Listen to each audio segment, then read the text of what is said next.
Students, friends, colleagues, it's been an emotionally exhausting week. Monday was one of the darkest days in Wits' history. We had student protests, 50% of our classes were disrupted. We had police action, we had tear gas, stun grenades, rubber bullets. We had students ran into Bramfontein, we had a bus burnt. It is without doubt one of the darkest days in Wits' history. Tuesday was better. 97% of our classes were back. We had some disruptions, particularly between 1 o'clock and 2 o'clock. Yesterday we had no disruptions and 100% of our classes. And today, until now, we have all classes running. So we've done better throughout the week. There is a momentum building and we are getting the resumption of the academic program together. The big question that we are after is clearly this is not sustainable. The only reason we have this degree of stability is because we have private security and most importantly we have police. And this is not what a university should be doing. We should not be resuming the academic program with policing, with security.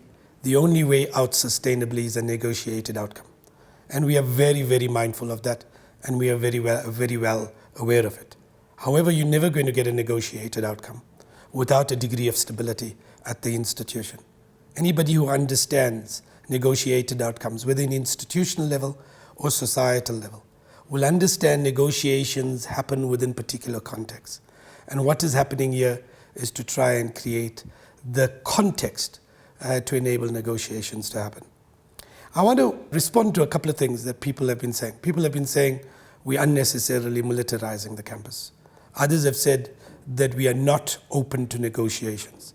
And I want to clarify both issues. And I thought what I should do is tell you the story of how these protests emerged and then why we made the decisions we did. And then perhaps at the end, think about where we're going to go from here. So effectively our protests, at least at Wits, emerged when the minister announced the fee increase or the recommendation for a fee increase, and he had suggested that about 600,000 for any family, for those with a family income of less than 600,000, the state would pay that increase. Obviously, that same afternoon, we had massive protests at Wits and a couple other institutions, including UKZN and UCT. The protests had begun slightly earlier. But our protest began on that Monday after the ministerial announcement. I was not here, actually. I was overseas. I was at the United Nations for the launch of the He for She campaign. And immediately after that, we tried to get back. I couldn't get back. The heads of state meeting was taking place and all flights were booked out. So we went to, had planned to go to the National University of Mexico, which we did. It was a very successful meeting. We got effectively support for a Spanish language program at Wits, which would be funded by them. And we were very grateful for that. And then through Mexico, I was supposed to do a holiday, but we canceled it. And I managed to get through Europe back to South Africa by the end of the week. When arriving, we were under enormous pressure to consider closure. That whole week we had had protests. We had been trying to, my colleagues, Tawana and Andrew and Zeblon had been trying to manage it. And we had begun to look at the possibility of how to address the crisis that we were in. And one of the options was closure. I want to be honest, a full closure for a period of 2 weeks. There was a lot of support for that, and in some quarters, people were actually pushing us to do that. We decided not to do that because the consequences for poor students would have been dramatic. The consequences for international students would have been dramatic. And so we decided not to do that and look at alternatives. And one of the big alternatives that we began to look through was the possibility of the poll. This was a joint decision of the entire executive. We had been in engagements with council members, including Randall Corralison, our chair, and Brian Bruce, our deputy chair, and a couple of other members. And we had planned this around this. So instead of closure, we decided on that Monday to start the new week with the possibility of a poll. And so we had the poll. We began to make the arrangements of the poll. We announced the poll, etc. You do know on one of the nights that effectively on the Wednesday night, the students interdicted us and said no to the poll. We had written, by the way, a week before to explore the possibility of negotiations. We wrote to the SRC and said, what about the negotiations? And we had not received any response from them. On that Wednesday evening, 5 students or 6 students interdicted the poll. And at 11 o'clock, I went with colleagues, Andrew and others, to the court to see the case play itself out.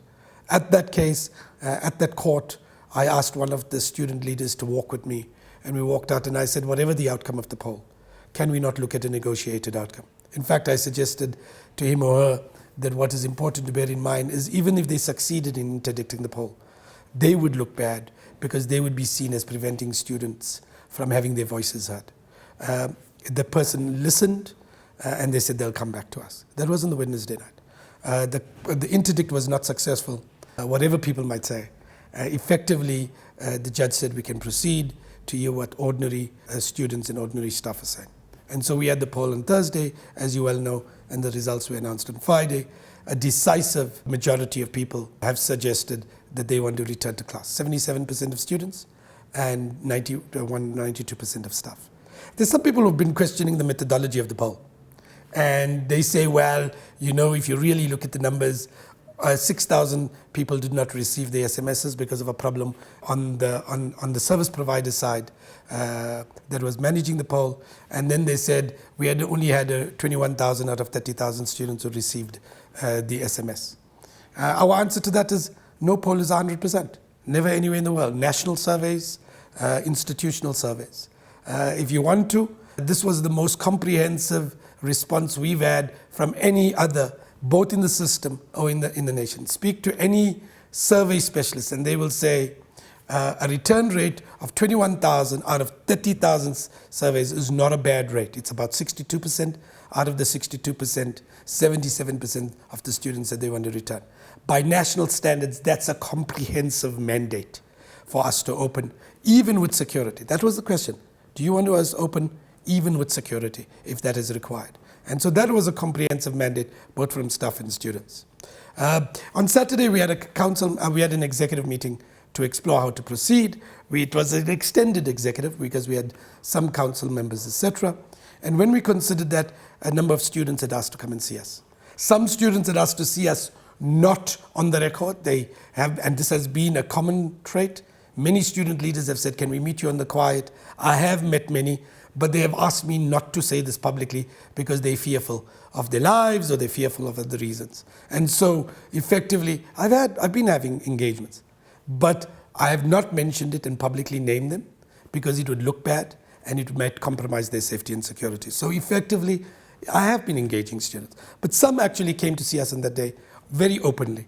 And they said, we want to engage you directly. And it was largely people in the postgraduate students who came to see us. And they said, look, there's a real problem, and we'd like you to do two things. We'd like you to pull back the police, and secondly, we'd like you to consider a phased opening. Just don't open. Could you have a negotiated outcome? And we said, we're very open to a negotiated outcome. And they said, okay, if you're going to open, do a phased opening. Bring some people on Monday, and then resume programs on Tuesday or Wednesday. And we thought about it, and then we thought that these students had a case. And we thought that they had a good idea. And so we conceded two things. First, we decided to open on Monday, only with staff, and then resume the program, academic program on Tuesday. And then what we said that we will consider is effectively move the police to the perimeter. And then you know what happened. On Monday we opened, only with staff. And in the course of the day, staff were harassed and they were threatened.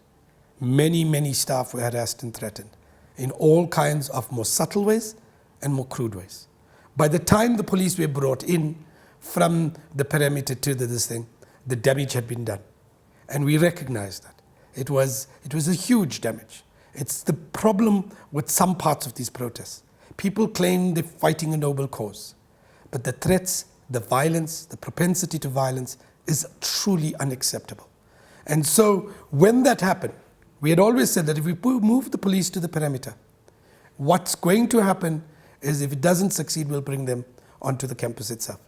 And so we had no option but to start Tuesday's resumption of the academic program with police. Now, we've been very heavily criticized for the making promises and then not being able to see it through. I want to explain this because it's important to bear in mind that policing is not our function. And how police deploy and how their operational command works is not under my control. And so in a sense, yes, I acknowledge that on many occasions we said we're going to create a safe condition, and we brought in police, and then the deployment didn't happen very efficiently, or they decided to allow for a different set of operations. And that's what happened on Tuesday. Essentially, our agreement on Monday night was they wouldn't allow groups to get too big, because as they grow too big, they march, and when the marches happen, they disrupt the academic program, and there's a propensity for violence. So what happened on the Tuesday? Groups, for the morning at least, there was dispersal of groups so that it didn't become too big. At about 10 o'clock or about that time, near the Catholic Church on the eastern side of the campus, a group of 50 students broke in. And the police decided not to disperse them, to allow them and to effectively follow them. And that's what happened. But as they marched, the group became bigger. And I don't know, it grew to 500 or 700. And they marched around, and there was disruption of academic programs. And there was huge problems that happened, particularly in the Science Stadium. People were threatened, people were harassed, students were harassed. It was just an unacceptable situation. In the course of those events, police action then became more aggressive. And effectively what you had was stun grenades, tear gas, and all of the things that played themselves out. And it was essentially not, again, real betrayal. Many staff and students felt that we had betrayed them, that we had promised a security that had not delivered. That same morning, before any of the police had been deployed on that Tuesday morning, I had had a conversation with a number of leaders, of presidents of the Black Student Society or previous SRCs. In particular, I spoke to Tieko Moseneke, and I spoke to Sipho Boseko, who's the CEO of Telkom. And I had a conversation with them, and they had said they would like to see if they could broker a settlement. And I had said to them, this is what was happening on that morning, the police will be there, but that we would be very open to the idea. And they said that they would try and pull together previous SRC leaders and previous presidents of the Black Student Society to try and facilitate a negotiated outcome. And so that's what happened. So as the police action had happened, in the afternoon, things got quieter. The students decided to go to Hillbrow Police Station, and they left the campus. And the afternoon was fairly quiet. And we had decided in any case to proceed on the next day with police action. We knew that it wouldn't happen all in one day. We knew that this will build up as a momentum. And so we decided effectively to proceed with police action. We lost on that day quite a few of our lectures, but we decided to proceed. And so at 5 or 6 o'clock in that evening, we sent out a circular that said, would you be open where we called on students and staff to come back, and that we would have policing and we would learn the lessons of the day before. About a half an hour after that, I received a call from Tieko and Sipho and saying that they would like to explore a negotiated outcome. By this time, there are a number of other SRC leaders had joined them, Mos Mashini, you had Feroz Kachalia, we had Dali Mpofu, Linda Felakazi, and a number of others. And so we had a conversation, and they basically said, look, we think we could get the students are willing to go back on Monday, are willing to consider going back on Monday, but they're saying that you need to step back, that you need to pull back and ensure that you suspend lectures for the next 3 days. Campus can be open, but you need to suspend lectures. And that we use the next 2 days to work towards a General Assembly. And that we work towards a march, and that we work towards a pledge. And that the negotiations will allow for the General Assembly to happen. I explained at that time, a General Assembly is the affirmation of a position of the university community, the entire university community, on our stand on a particular issue. We had done it for HIV/AIDS. We had done it for a number of other issues over the last. There's been about 10 General Assemblies. It's always chaired by our Chancellor, etc. So even though we had sent a circular out half an hour earlier saying, please come back, and we knew that it would be embarrassing for us, we said, rather than let vanity dissuade us from going with this decision, we said we'll go with the decision. The possibility of a negotiated outcome where everybody will agree to come back without us having to have security was our solution. And so we decided to suspend the academic program for the next 3 days, keep campus open, and we proceeded into Wednesday to Friday. So in the next 2 days, we spent an enormous amount of time negotiating with the mediators. with the we didn't directly engage the students. We decided to effectively do it through the mediators. We were willing to engage the students, and we said we'll start with the mediators. That's the methodology that they wanted to use. And so we began to discuss the pledge and the program of the General Assembly. And the pledge, the big issue was the principle of free education. The students were committed to free education unqualified. We had been arguing for a period of time, that we believed in free education for the poor and missing middle. We didn't believe that free education was immediately implementable. And so there was a bit of a debate around that. The mediators came up with a formulation which we thought was acceptable. They had said in principle that we think that free education is theoretically possible and that we would work towards that end. And that was an appropriate meeting ground between the protesting student and ourselves. It didn't tie us to an immediate implementation of free education, but it was a goal that we could work towards. And that's something that we thought was a fair compromise in that regard. We spoke about the General Assembly. I'd made it very clear that the General Assembly is a very, very specific creation of Wits University. It's chaired by the Chancellor. It's not a deliberative and a debating forum.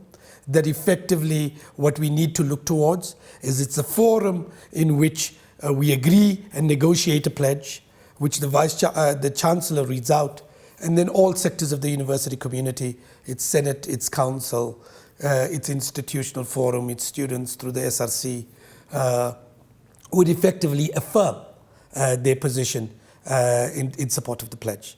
That was agreeable in the negotiations. The students said that they would like more reps. We agreed to that in principle. An additional student rep rather than simply the SRC president.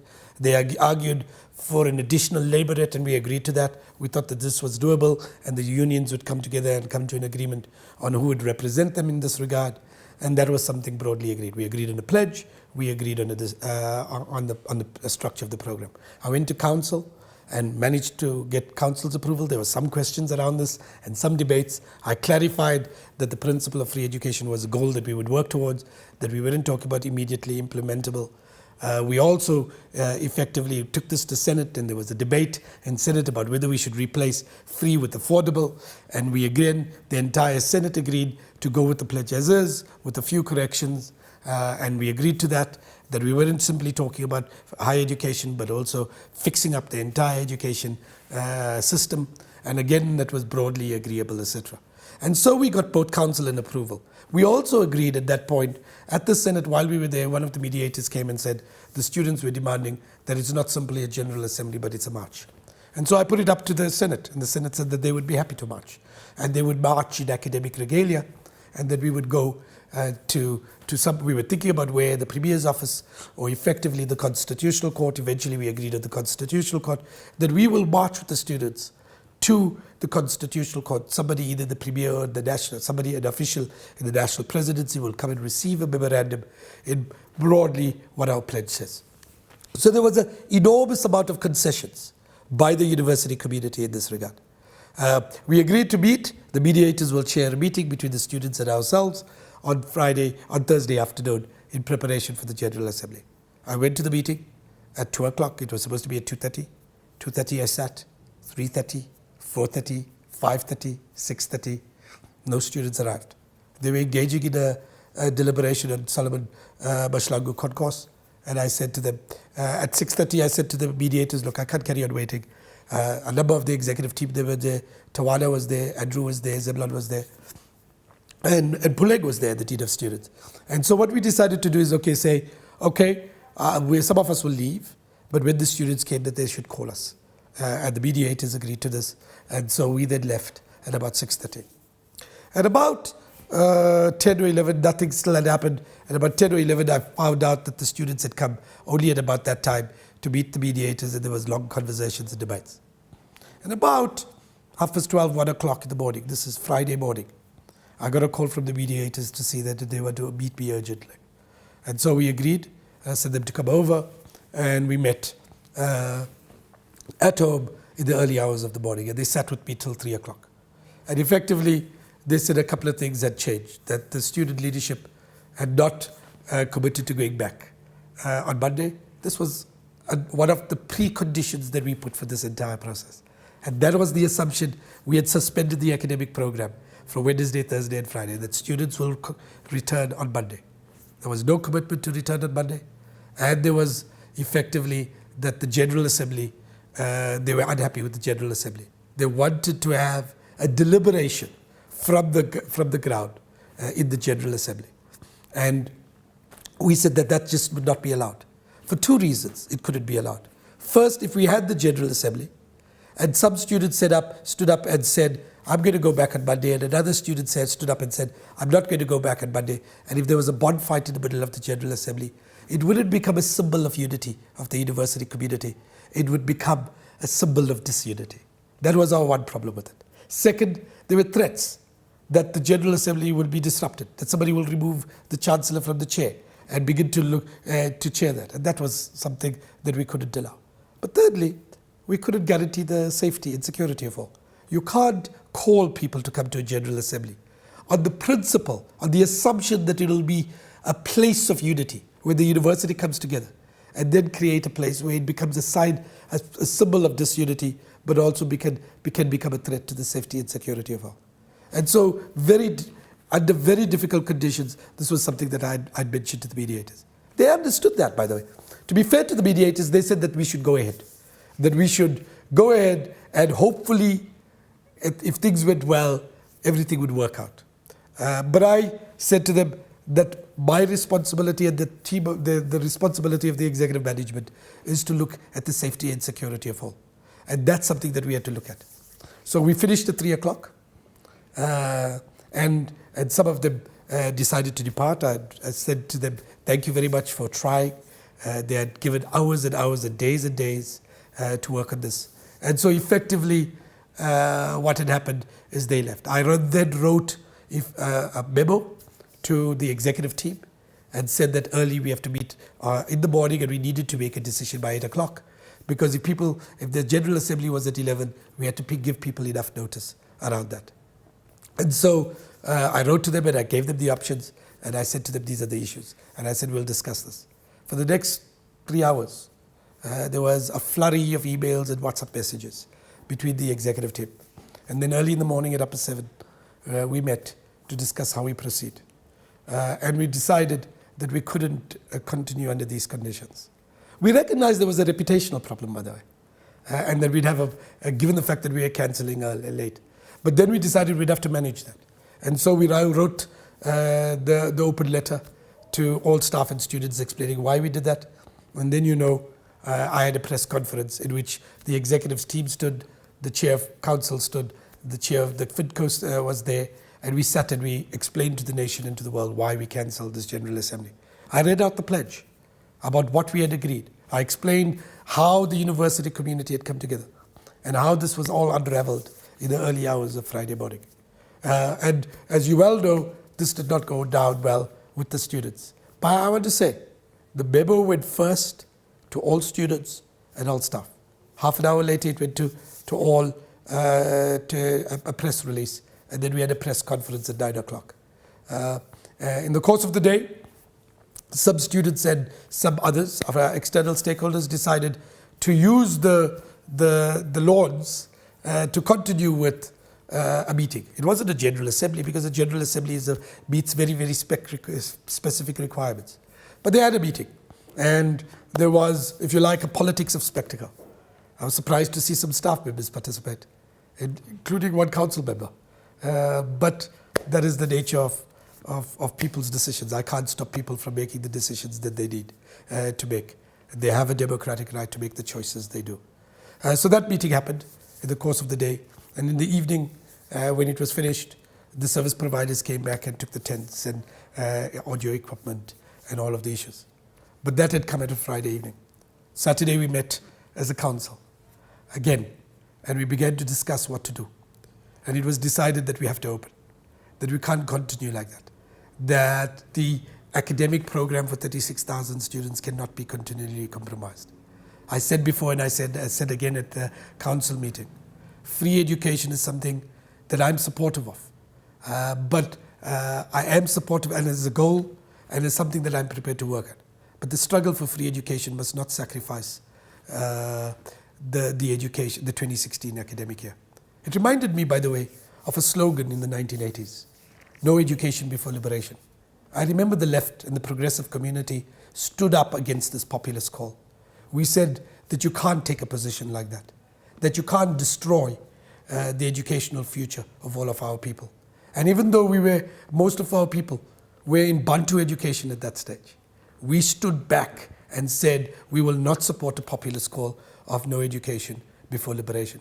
We supported an alternative call, education for liberation. And that is the principle that we felt what needs to be carried forward.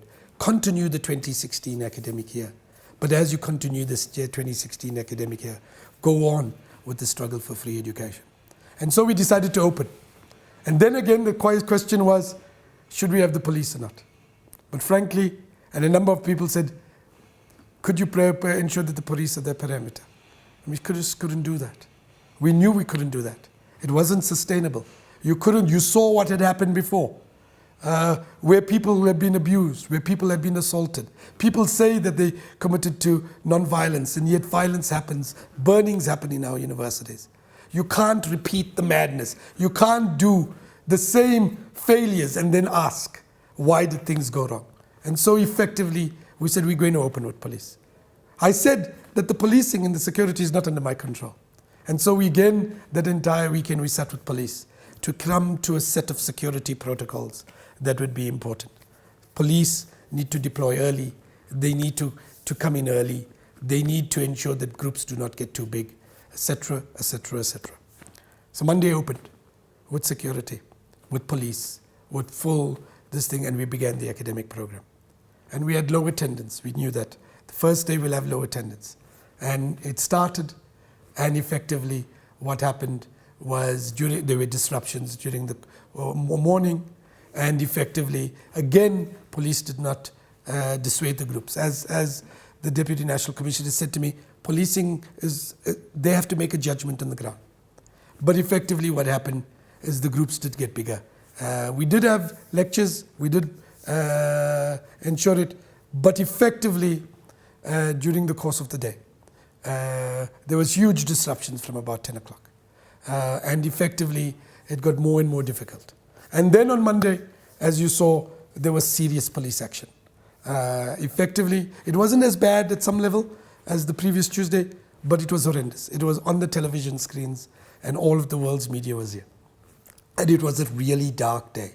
About 50% of our classes only happened on Monday, effectively, and there was huge action. And then you saw, as I said earlier, where students went into Bramfontein, burnt a bus, or at least criminal elements might have burnt a bus. They thrashed a shop and stole things, and there was huge policing action. There were some casualties. A priest at the church was hurt, Father Graham, and we are very sorry about that. And the next day, the Deputy National Commissioner went to apologize to him and engage the priesthood. I spoke to Father Matthews that same evening and expressed concern about Father Graham's situation. Colleagues of mine in the past days have gone to see Father Graham, as I will in the course of today. So this is something that we're very mindful of. Tuesday got better. We had our entire program. 97% of our classes happened. And the only time we had some disturbance was between 1 and 2, largely in front of the Great Hall. And again, there was some tear gas and related action. Yesterday, we had the entire day without any disruption. It was a fantastic day. And today, until now, we have had no disruptions. I must say I am worried about this, and I hope the day goes well, but it's something that we have had no disruptions until now. But as I said, it's not possible to go on like this, and we need a negotiated outcome. Now, last night, students met in the concourse. By the way, we've said to students, they've always demanded Solomon concourse every afternoon, and we said we can't give it to you during the course of the working day, because that will disrupt lectures. There are lectures there. If people are singing and making noise, those lectures get disrupted. During the working day, you will not get. Solomon Mashlangu, we sent out a circular in this regard. We communicated to the student leadership. But after 5, once the class is over, you're entitled to have access to Solomon Mashlangu, and we've given it to the students every evening, and they've met there, and we've allowed them to meet there. So we said to them, last night we had a call, the students had a meeting, And they effectively said, could we have a meet? They agreed to have negotiations. They were going to choose 20 leaders. They said, will we come? We were very keen. I got a call from Tieko and said we'd be open. But late last night, I said to them, we were told that we would like to have streaming of this. And I said we'd be very open to having streaming in this regard. However, I did say very clearly from day one, when this thing was first raised with me, with some of the incoming SRC leaders, would we be open to negotiations and would we be open to live streaming? I said yes. But if you're looking at people receiving the stream in a collective group, it can't be in the course of the day at Solomon Mashlango House. Again, there are lectures there. It can't be disrupted. If you want another place, it's perfectly possible. But that's what we said. And then Tieko called me back and he said he had spoken to one of the student leaders, and the student leader said, well, if we're not going to get Solomon Mashlango House to sit the negotiations off. An hour later, I got a call from a staff member who had been prompted by a student to call. And he had said to me, I hear that the students are open to a negotiation, and would you be willing to engage in it? I said, absolutely, we'd agreed to the live streaming. But you can't have Solomon Mashlango House for the live streaming simply because lectures are there and it will disrupt lectures. Since we began, we said the priority is the resumption of the academic program. That's non-negotiable. And so in the course of the conversation, he said, would you be open to the idea of an alternative venue? How about the Great Hall? And I said, we'd be very willing to consider that. We'd be very willing to consider that. We'd be open to any other venue, provided it's not disrupting the lectures that are currently underway. And that's the position that we have taken. Late last night, I had phoned all my colleagues, the Dean of Students, the Acting Dean of Students as well. I had phoned the Head of Communications. I had phoned Kanina, the Chief of Staff in my office, all of them to make the appropriate arrangements with communiques on the issue of live streaming and all of the kind of stuff. But we waited to hear from the students and we hadn't heard. This morning, ongoing communication with students is continuing. I heard some student leaders say that I don't want to negotiate. I want to be clear. The executive team has agreed to negotiate. We agreed and open to negotiate. The only thing that we are saying is if you want to use Solomon Mashlango House, then the negotiations will have to happen after 5. If you want to negotiate immediately, then you have to use an alternative venue so that the lectureship programs are not compromised. There's been some talk about an Imbizo. Again, we've said we'd be very open to that. I said this when the mediators came to me that last Friday, because when they said the General Assembly cannot be a deliberative forum, they said, what about an Imbizo over the weekend? And I said, we'd be very well open to it. However, when we have an Imbizo, I said to them, we want it chaired by the mediators themselves. We want it a two-way engagement. You can't have only a one-way engagement as happened last year in the concourse below. I sat 24 hours last year in that concourse. Students said they wanted an engagement. They never allowed me to talk once throughout that entire 24 hours. That's not an engagement. I agreed to voluntarily sit there, by the way. Then the reason I did so, because I thought that they have a good cause. And the cause is a noble one. And there needed to be a demonstration of that cause. I know some people thought it was unfair. But I thought it was important. And so Andrew and I sat that entire period with other members of the executive team throughout that evening to register our support for what we saw as a noble cause. But what we said, we've done that before. And so in Imbizo, an engagement cannot be a repeat of last year. It has to be chaired. It has to have a security protocol. It must have been a time frame, let's say 9 to 12, and we can have it again. It must allow for the students to air their concerns to us, but it must give us the right of reply. And I said that we're prepared to go to the Imbizo, but not at a time when the academic program is on. So we're very open to an Imbizo, very open to engagement with the students themselves. But it must be organized, it must be secure, it must be a two-way engagement, it mustn't compromise the academic program. That's important. And so that's the other position we take. Where do we want to go from here? I say, we cannot resolve this issue simply through security. We recognize that if we want to continue the academic year and continue in 2017 onwards, it's not going to happen simply through security. It's going to happen ultimately, it can only be sustainable through a negotiated outcome. The security is merely means to get to the negotiated outcome. I'm open to an imbizo. My colleagues are open to an imbizo.